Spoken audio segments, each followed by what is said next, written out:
preserving the past or building the future?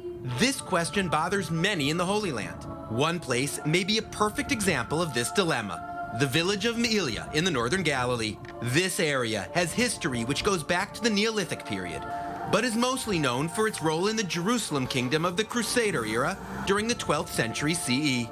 Dr. Rabia Khamisa, an archaeologist at Haifa University and a resident of Me'ila, takes us on a tour of this small but unique village. 16 kilometers from the watershed, Mount Meron.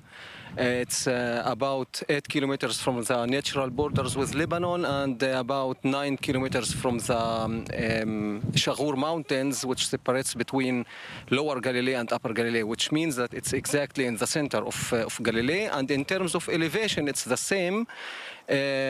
We have Mount Meron as the highest point here with 1,208 meters, and Meila is about 520 here in the castle, and around us 570. So it's almost in the middle.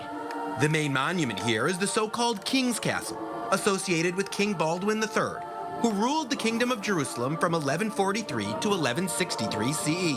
Though it's not as big and impressive as the Montfort Castle nearby, the King's Castle was a significant center for the Crusaders and beyond. It continued to serve as administrative center for almost 100 years. In 1187, it was occupied by Salah ad-Din after the Battle of Hattin, but it returned to the Franks after the Third Crusade in 1192. And after that, it was bought by the Teutonic Order.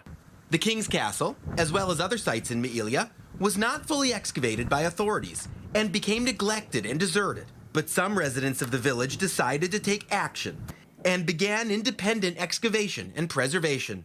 For example, this ancient winery. Experts believe it is the biggest winery of the Crusader world. The owner of the place decided, as she promised before, she said that if I find something interesting here, I will make also preservation and open it for public. She, in fact, paid lots of money for preservation work. As you know, it costs a lot. She preserved all the walls that you see all around here. In one of the two rooms here were deep pits used as part of wine production. But as the excavators dug deeper, they found relics from ever earlier periods. Towards the end of the excavations, and just in the floor, in the lowest part of this underground hole, we found a layer of Roman ceramics, entirely Roman, without any single piece of Crusader period pottery or coin or something. So now we know that it existed here at least from the Roman period, maybe earlier also. Another significant site here is the Greek Catholic Church, dating back to the mid-19th century. However, Dr. Khamisa says he found some artifacts from much earlier periods. I had also done some excavations inside the church in 4 small spots, and in each spot I discovered some antiquities, some remains.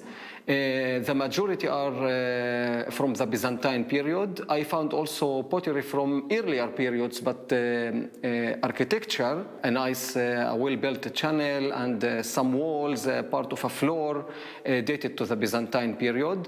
And what I can say now that the walls, the majority of the walls of the church, the Ottoman building I mean, are built on foundations of earlier periods. Me'ila is one of 2 villages in the northern Galilee whose residents are mostly Christian Arab, an exceptional thing in the Holy Land. And though the village is quite dense, residents and experts hope to find more treasures underground.